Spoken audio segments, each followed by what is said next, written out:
Hi guys, my name is Keith Neurotis, known as the leader and superior of Club LASM, aka lover of animated shows and movies, and I'm here with Lazybones. Hello.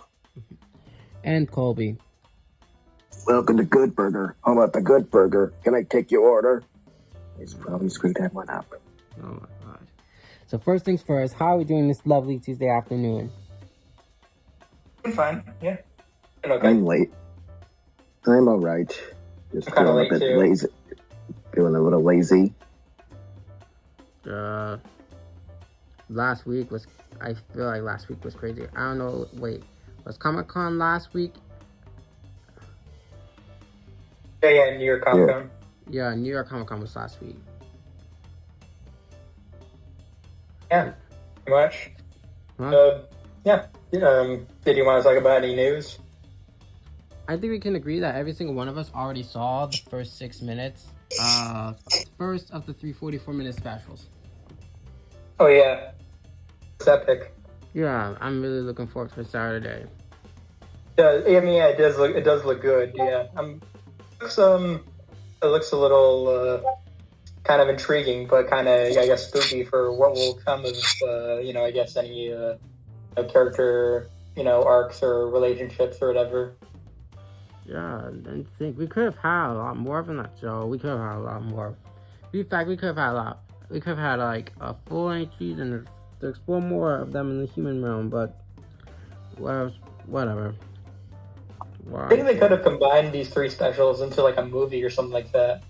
Since the show is pretty much kind of anime inspired, I think it would kind of make sense to do sort of like an end of Eva and Evangelion sort of conclusion. That'd be kind of cool, I think. Well, with that being said, I guess we should get to today's topic, that is the Pixar film Lightyear.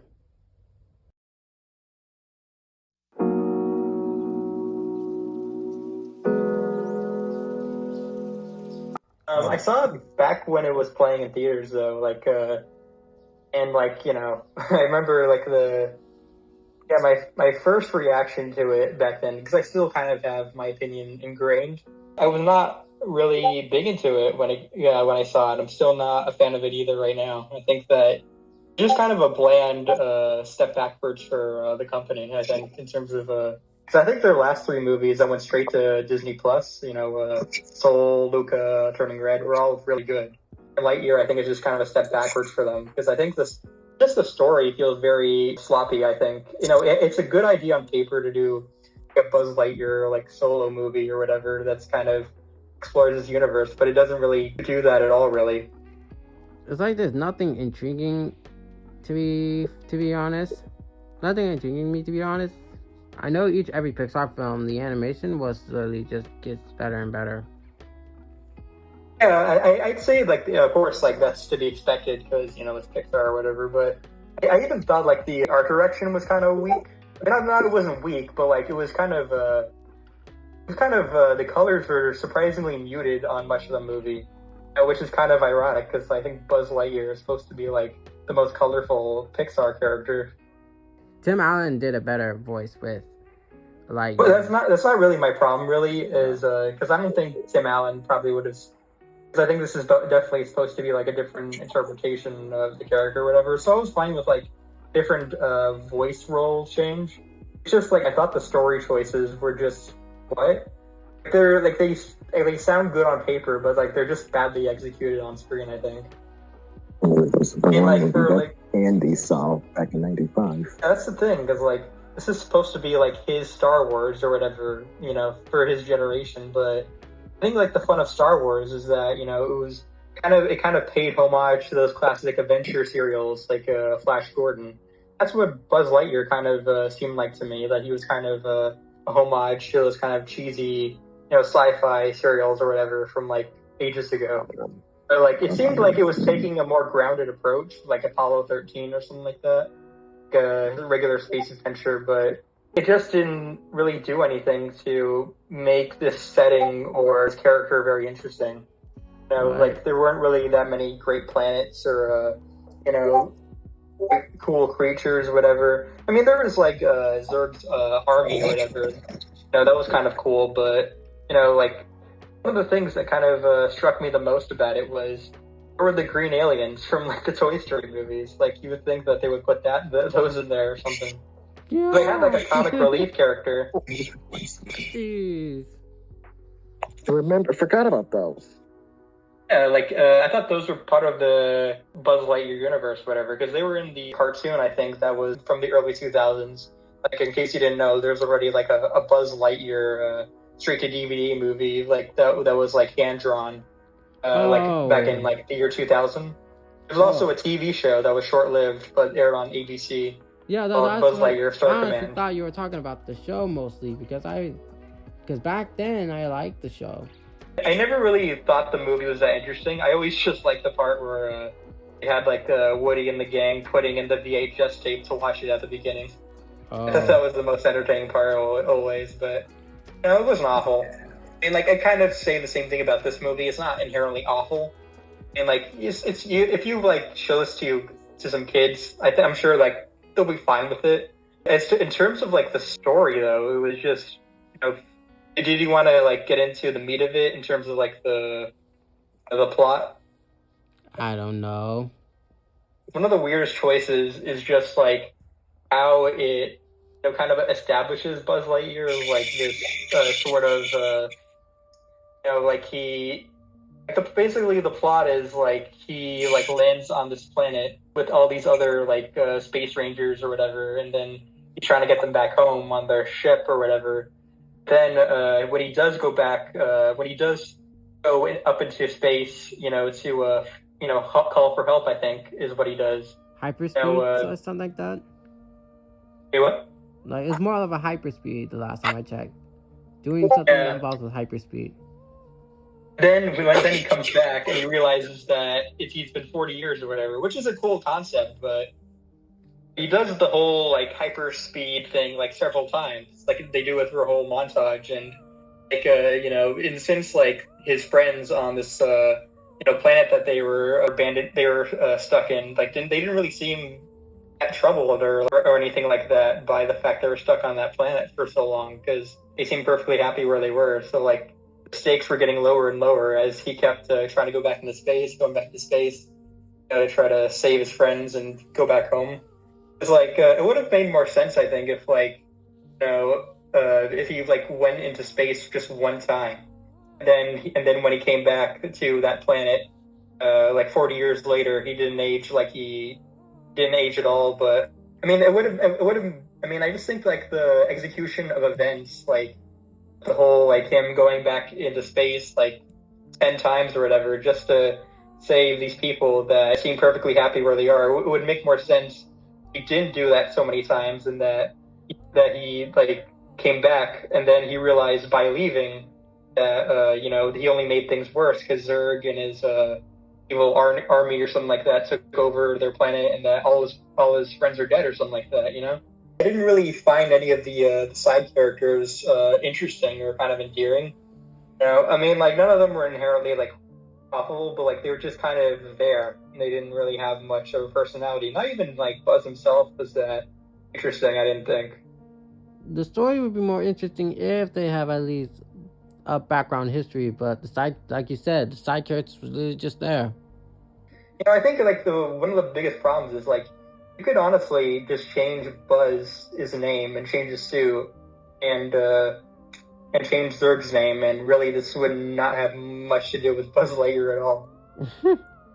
I didn't like. It was even worse. Is I actually did watch the deleted scenes from the movie on Disney Plus, and like apparently the original storyline was going to be probably better than the one that they went with, because it was about him going up into space after he crash landed on that planet with all his friends or whatever. Like he was going to go back up into space and try to find his dad, because his dad disappeared a long time ago when he was a kid.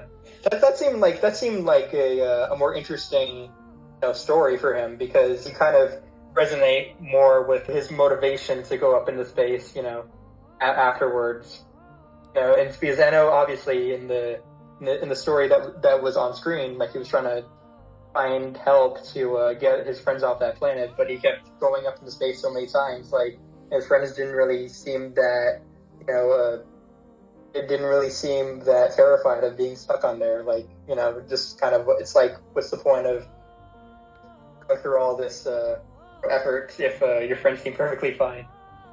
So basically, the twist of this movie, do you want to give it away, like, who Zurg is?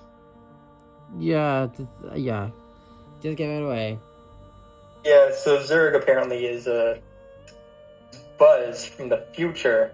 So apparently when he went up into space and he like went into space, and like when he came back to his planet or whatever, he didn't age at all. But apparently, I guess like when he went up to space, like I guess it has some space-time continuum logic or whatever. Like he separated his other self and had a future self that came to stop him from doing whatever he was doing. Like, I see what they're trying to do. It's kind of clever on paper, but the fact that they made Zurg future Buzz is what really just kind of hurts the emotional impact, because later on, like, Buzz does defeat Zurg, but he says, "Not today, Zurg," by the end of it. And why is he calling him Zurg if he already knows he's himself in the future? Yeah, I don't get it. Like, he already knows that it's literally... And I know why he's killing him, but why are you calling him Buzz? I mean, Zurg then. Like, they try to have all these, like, kind of references and throwbacks to, like, the old Toy Story movies with, like, the Buzz line saying, "There's no sign of intelligent life anywhere," and stuff like that. Like, that's kind of really the only sort of thing that kind of makes us feel anything like Buzz Lightyear. But, yeah, aside from the really bad twist, like, apparently the twist from the original storyline was that Zurg was working for Buzz's father, Larry Lightyear.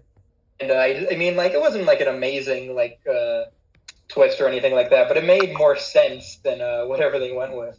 Like, I get like there's good ideas here and and stuff like that. It's just like I didn't think it was well executed. And to me, the Zurg thing, it just appeared more like a last minute scenario, because it was Zurg. I think Zurg was nowhere to be mentioned. Until when Buzz got captured, I think. Yeah. It also just feels very contemporary as well. Like, this doesn't really feel like a movie that came out in 1995, like the opening implies it did, because it says at the beginning, like, 1995, and you watched a movie. I mean, and he bought the Buzz Lightyear toy, and this was the movie that inspired him to get that toy or whatever. Yeah. And, like, it just feels like something that came out today. Like, like Starship Troopers was this sci-fi movie that came out in 1996. That felt like a satire of sci-fi movies at the time. Even though it was fairly like violent and serious, but this kind of feels like exactly what that movie was kind of satirizing, and that's kind of ironic since this movie, it came out today and not 1995. I know, which is confusing to me, because after seeing the opening, we already know about the controversial LGBTQI stuff that was happening before the movie went out. Yeah, they already they announced like headlines about it before it even happened in the movie. So like, yeah, like I thought it was gonna be like a big subplot about like this whole relationship between these two women or whatever. But like it just kind of went by. Like it didn't really. Because let's just show you wasn't really established at all. Because let's just show you the queer thingy. It wasn't a thing in the 90s, or I don't know, was it? I don't know. It was not a thing. That wouldn't have been allowed in a 90s movie. Yeah. It needed more Buzz Lightyear lore and like more of an attachment to that character, because this just didn't feel like Buzz Lightyear at all. Like maybe that's kind of the hook for some people, is that they liked this as kind of like a different take on the character. But since this is his first movie, though, this should have more connection to him, and should have just been more interesting, because I didn't really find the characters or also the storyline that interesting. Like there's this plot or this scene with like where he goes to when he's hanging out with his friends, they get this thing called a meat witch or something. That's meat on top of the bread or whatever. I don't know, it just feels awkward writing to me. Yeah, like the meat thing, I have to let you know, like, isn't it like odd when you're literally in space and try to get some food and you just have to shake the food? Like, instead of just putting a microwave, you just have to shake it till it gets done? Like, wow. And like the Socks character of like the robotic cat, I didn't find it annoying per se. I just didn't think it was, it was there, I guess, They should have just had the green aliens as like the comic relief, because, that was always the inside the Fuzz universe, I thought, Yeah, I find the car character, I think it's just more meh, at least somewhat enjoyable. I mean, it's not my least favorite Pixar movie, but I'd say it's probably low on my list, though. In terms of, like, because, like, it's a shame, because this is one of their weakest movies in a while, I think. And, I think that, compared to what it could have been, it just felt like a wasted opportunity. Which is why I wanted to rate it at least a fair 6.8 out of 10. How would you rate it? I give it like a 4 out of 10. How about you, Colby? Give it a 5 or 6. Okay. That's a fair rating. Did you want to briefly talk about the Mario trailer? Oh yeah, I forgot the Mario trailer was a thing. Did you see it? Yeah, I saw it. With Mario. Yeah, I saw it. I will say it looks very well animated for a Mario movie, and also I guess Illumination. An Illumination movie. Yeah. Like the first time I ever seen an Illumination movie actually has good fluid animation and not just like most of the animations you saw from movies like Despicable Me or Minions or Secret Life of Pets. It's just the Mario's movie is a whole new level. No pun intended. Wow. And the voices, like, which voice actor do you actually like the most from that trailer? I think the Jack Black one was more. Yeah, Jack Black was good, and I also thought Michael P. worked as Toad too. Oh, Michael P. Jack Black sounded like a different person. Michael P. Yeah. Oh. He was the voice of Toad. Oh. When I heard the Toad, I was like, "There's no way they had Kevin Hart because he literally sounded like Kevin Hart." You think so? Yeah. He was not played by Kevin Hart. When I first heard the story, I literally thought, "Oh, that was Kevin Hart voicing that guy." That's strange. Yeah. This is the last time we heard Bowser talk since Super Mario Sunshine. I mean, it looks better than I expected. I actually like the character designs. I also think Mario looks good too. Yeah. And yeah, I'm really looking forward to that movie. Like, it says in 2023. It's coming out in April. Yeah, April. With that being said, thank you all for being in another LASM podcast with me. Like, Yeah. April 2023 will be the Mario movie, and I'm really looking forward to all these three. With that being said, make sure to drop like and subscribe. Click on the notification bell so that way you won't miss out any more of the animation content from us. With that said, I bid you peace. Bye! Say bye, everyone. Yeah.